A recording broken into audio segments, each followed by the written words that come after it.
Ok, vamos a empezar con la siguiente clase, es delirium. Este síndrome geriátrico pues es muy importante debido a que es una urgencia médica y es una urgencia porque nos está hablando de que el paciente está presentando ya sea una agudización de una enfermedad crónica o bien una enfermedad aguda nueva, ajá, y que se puede estar manifestando como estas alteraciones de la conciencia y es importante realizar una valoración adecuada para llegar a la causa del delirio. Ahora, acuérdense que habíamos hablado en algunas ocasiones en las clases anteriores de lo que es el equilibrio homeostático, ¿no? Y de la reserva homeostática o reserva fisiológica que tienen algunos pacientes geriátricos, que sería lo óptimo, pero que en algunas ocasiones no está. Entonces, si esta reserva está disminuida o está muy bajita o de plano no existe, es muy fácil que el paciente caiga en delirio. Y pues bueno, es una afectación de la conciencia como tal, lo que quiere decir que es una afectación del sistema nervioso central.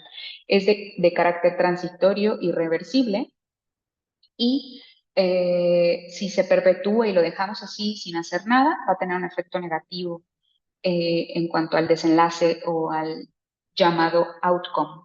Ujú. Ahora, esto es muy importante, es diferente de lo que es el delirio y de lo que son las demencias. Es totalmente distinto.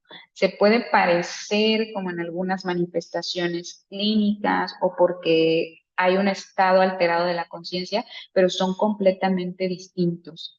Ahora, sí se ha hablado de la preexistencia de una alteración del sistema nervioso central, por ejemplo, de una demencia que esté iniciando o que sea aún en una etapa subclínica o de sintomatología mínima, esos pacientes sí son más propensos a generar delirio. Eso sí se ha descrito, ¿ok? Pero son entidades diferentes, ¿de acuerdo? Ahora, pues como les decía, ¿no? El delirium pues es una manifestación inespecífica de otra enfermedad, de una enfermedad, ¿ok?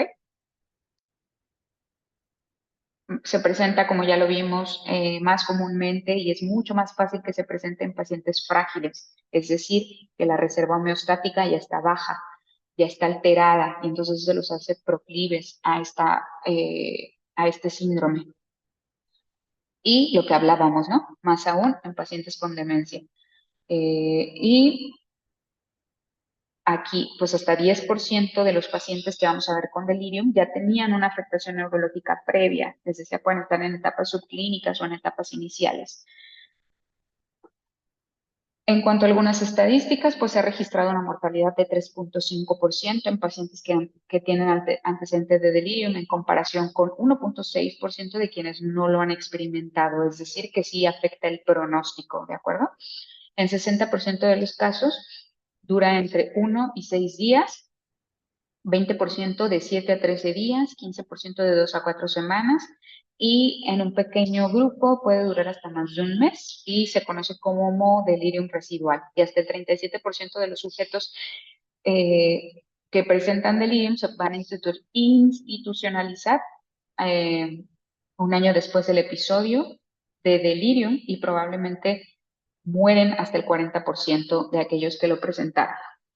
Entonces, existen diferentes definiciones dependiendo de la bibliografía que ustedes consulten. Pues es un síndrome neuropsiquiátrico que es complejo, es agudo, es global, es decir, que afecta a todo el individuo, es transitorio y es fluctuante. Estas características de transitoriedad son súper importantes, es decir, que es un estado del que se va a salir y que previamente no estaba, ¿de acuerdo? Porque si no, si este carácter transitorio no está, debemos de pensar en alguna otra alteración neuropsiquiátrica. Y su curso es fluctuante, es decir, que puede ir tanto de agitación a hipoactividad. No precisamente se quedan fijos, ¿no? Pueden estar somnolientos y luego están agresivos. Este, y eso caracteriza a este síndrome geriátrico. Tiene signos clínicos como alteraciones de la atención, del estado de alerta y la cognición. Es decir, pues puede estar muy somnoliento el paciente o al contrario, ¿no? Va a estar combativo. Ahora, existen tres tipos. El hiperactivo, que es el que les comentaba, que más o menos, pues hay una agitación motora, ¿no? El paciente se torna incluso agresivo, está despierto, puede estar teniendo alucinaciones de tipo visual, auditivo. Puede haber una incoherencia en cuanto a el comportamiento. Puede haber coprolalia, alteraciones de la marcha y en ocasiones, como les mencionaba, pues agresividad. El hipoactivo. Generalmente los pacientes ustedes los van a ver somnolientos, casi no se mueven, casi no están hablando. eh, y se distingue por la disminución de la funcionalidad que el paciente habitualmente pues va a tener, ¿no? Incluso puede dejar de comer y en la bibliografía que ustedes consulten también pueden ver que si el paciente tiene alteraciones electrolíticas, hablando específicamente de sodio bajo, esto puede aumentar muchísimo la mortalidad. Y también que un delirium primero meramente hiperactivo se torne en hipoactivo también nos hace prender a las alarmas de una mayor gravedad.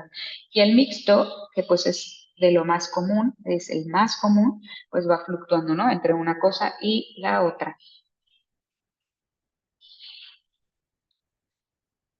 Ahora bien, en cuanto a la fisiopatología, pues existe la explicación de que se trata de una hiperestimulación dopaminérgica. Ya saben ustedes, ¿no? El sistema límbico, bueno, y en general el sistema nervioso central funciona con diferentes neurotransmisores. Eh, Se habla o se describe una alteración principalmente de las estructuras del sistema límbico en el que va a existir una hiperestimulación de dopamina. Ahora bien, aquí este esquema es nada más para recordarles, ¿no? Los diferentes neurotransmisores eh, que están interactuando para que nosotros tengamos actividad, ¿no? Adecuada en el sistema nervioso central. Los principales inhibidores, acuérdense que son el GABA, eh, y acetilcolina y serotonina. Entonces, estos van a estar, digamos, a la baja y entonces va a estar predominando la parte estimulatoria de lo que es el neurotransmisor dopamina. Factores que nos predisponen a que nuestro paciente presente delirium, la edad, ya vimos, como en todo, mientras mayor edad, mayor propensión. Existe un deterioro cognitivo previo, ya lo habíamos explicado, que tenga diferentes o alta comorbilidad, ¿no? Con otras patologías, la exposición a diferentes fármacos. Acuérdense que la polifarmacia es otro de los síndromes geriátricos que es muy delicado y que cuando está presente puede derivar en diferentes otros síndromes y complicaciones, porque hay una mayor interacción farmacológica en los adultos mayores, lo que los puede hacer más propensos a presentar efectos adversos.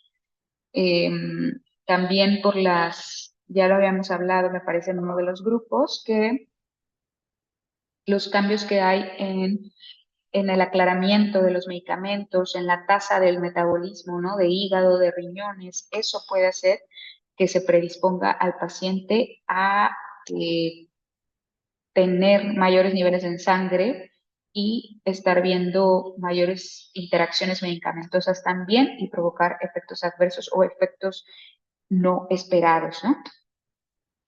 Mayor grasa corporal, esto únicamente por la misma razón de estos fármacos, que a veces algunos fármacos tienen, bueno, tienden a almacenarse en grasa o el tejido adiposo los absorbe mucho más y tienden a quedarse en el cuerpo y en la circulación por mayor tiempo. Y esto pues también provoca alteraciones a ese nivel. La deprivación sensorial, esto es súper importante porque si el paciente lo tenemos acostado nada más y encerrado en un cuarto, no ve nada, no sabe ni cuándo es de día ni cuándo es de noche, y eso puede ya empezar a generar alteraciones, ¿no? No habla con nadie, no lo estamos todo el tiempo como que aterrizando en tiempo y espacio, también puede tender a aumentarse las posibilidades de que presente delirio. Ya habíamos visto, ¿no? El deterioro cognitivo previo, enfermedades del sistema nervioso central también lo predisponen, el aislamiento social y personalidad rígida.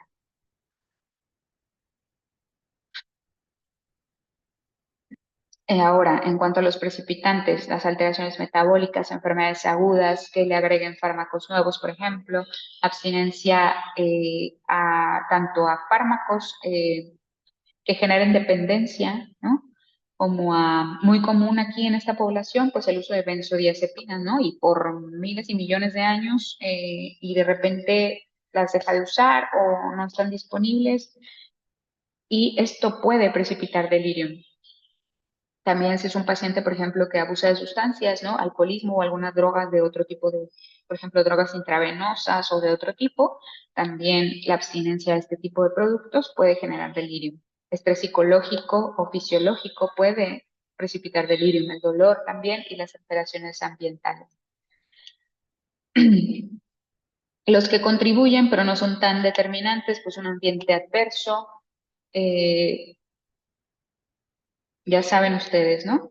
Que a lo mejor está aislado, nadie le hable, no sé, no tiene dinero para conseguir ciertos fármacos que se le habían prescrito, alguna enfermedad aguda dura más de lo debido, dura más de lo esperado, falta de diagnóstico también, si no, si estamos ahí, por ejemplo, enfrentándonos a una patología y no damos con la etiología y estamos nada más ahí como que sí, como que no, y el paciente se empieza a complicar derivado de una falta de diagnóstico, esto también puede precipitar la aparición de delirio. Problemas intercurrentes y agregados, pues todo lo que se vaya derivando de iniciar con una patología principal y que la evolución no sea muy favorable y entonces se van sumando más problemas y más problemas y más problemas y empieza una cascada de deterioro. Desconocimiento de la adicción a las benzodiazepinas u otras sustancias, que ya lo hablábamos, ¿no?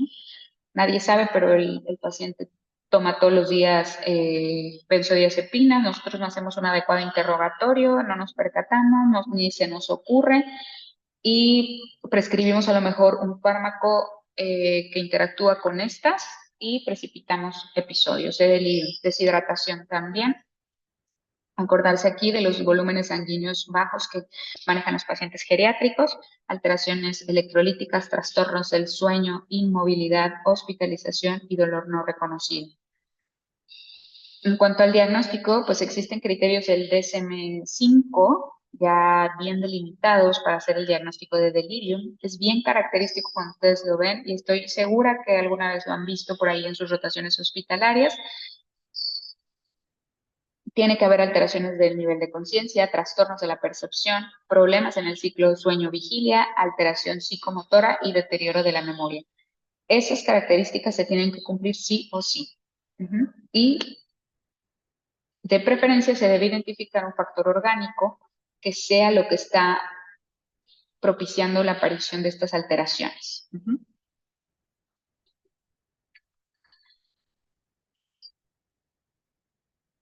Ahora bien, esto es un método de valoración en el que se describen 4 características, ¿no? Como les decía, tiene que ser un inicio agudo y curso fluctuante. No puede ser de que crónico, no pueden tener delirium crónico. Este es un síndrome que se caracteriza precisamente por ser agudo. Es fluctuante porque ya decíamos, ¿no? De repente está bien, de repente está bien alterado y luego a lo mejor está hipoactivo y luego se torna hiperactivo. La segunda característica, alteración de la atención. Ajá, esta es muy importante y es muy distintiva y puede obtenerse a través de los cuidadores, ¿no? Lo describen como que no está atento, parece que está distraído, como que estás conversando con él y te contesta otra cosa, no sabe ni lo que le estás diciendo, ¿no? No hay una interacción adecuada entre interlocutores o simplemente ni siquiera te responden. La característica número 3 es un pensamiento desorganizado, en el que pues hay incoherencia en la conversación, ¿no? No es un lenguaje fluido, a lo que le estás preguntando no responde de manera lógica, parece como perdido. La característica 4, alteración en la alerta. Aquí se valora lo que es la capacidad para mantenerse despierto. Básicamente las alteraciones en el ciclo sueño-vigilia, ¿no? Está más despierto, lo ven más despierto en la noche, luego está dormido todo el día, está dormido en situaciones en las que no parece lo más adecuado. Y este es un método de valoración también, es muy, muy, muy famoso y es súper fácil de realizar. Este es el que yo más realizo en hospitalización sobre todo, es el CAM. Este que les muestro aquí es la forma abreviada y es el Confusion Assessment Method, en el que tú vas punteando lo que vas notando, ¿no? Volvemos a lo mismo, son las mismas características las que se evalúan, es un inicio agudo, un curso fluctuante. Ajá. Entonces, por ejemplo, en el A, inicio agudo, ¿no? Existe evidencia de un cambio agudo en el estado mental del paciente, ¿no? Lo vi basal y de repente tuvo un cambio súbito en su estado mental. El curso fluctuante presenta comportamiento anormal. Este comportamiento anormal viene y va, fluctúa durante el día y aumenta y disminuye en cuanto a la severidad, ¿no? La inatención. El paciente tiene dificultad para enfocar la atención, se distrae fácilmente, tiene dificultad para estar, digamos, teniendo continuidad en lo que te está diciendo. Y pues cualquiera, ya sea de la C o la de la C, es un pensamiento desorganizado. Ya saben, aquí incoherente, ¿no? Lo que le estás preguntando no tiene nada que ver con lo que responde. Las ideas no son claras, son ilógicas. Y un alterado nivel de conciencia. Aquí ya sabemos, alteraciones en el ciclo sueño-vigilia, que esté hiperalerta, que esté letárgico, que esté estuporoso o hasta comatoso. En cuanto al tratamiento, en general es bien sencillo el manejo, sobre todo las medidas no farmacológicas, ¿no? Pero pues no, aún así es bien, bien frecuente que se esté dando, sobre todo a nivel intrahospitalario. Entonces, mantenimiento homeostático general, lo que ya venimos diciendo, ¿no? Cosas tan sencillas como que va a estar hospitalizado, pues hay que realizar una movilización corporal, una alineación de de los segmentos corporales, protegerle las salientes óseas, que se siente cuando va a tomar alimento, que tenga la hora de visita o que los familiares estén ahí, ¿no? Que esté interactuando con sus familiares, que de día las ventanas estén abiertas, que de noche las luces estén apagadas, que esté lo más silencioso posible para que el paciente pueda conciliar el sueño. Esas medidas tan sencillas son las que tenemos que estar poniendo atención nosotros porque también es labor de los médicos, ¿no? La dos, pues descubrir y combatir la causa, obviamente. Si encontramos el diagnóstico etiológico, las cosas se van a solucionar más fácil. Siempre es así. El número tres, pues las medidas no farmacológicas que abarca todo lo que mencionamos acá. Y la número cuatro, pues las medidas farmacológicas, ¿no? En general, pues, y lo más sencillo y que vamos a ver nada más aquí para fines de esta clase, pues son los antipsicóticos, ¿no? El más utilizado es el haloperidol, con una dosis de 0.5 a 10 miligramos al día. Obviamente esta dosis pues se individualiza, ¿no? Y tiene tanto la presentación oral como la parenteral, incluso existe en gotas. Y vean, ¿no? Tiene un efecto antidopaminérgico, que es lo que habíamos visto en cuanto a la fisiopatología. Y el otro fármaco es la risperidona, una dosis de 1 miligramo por día.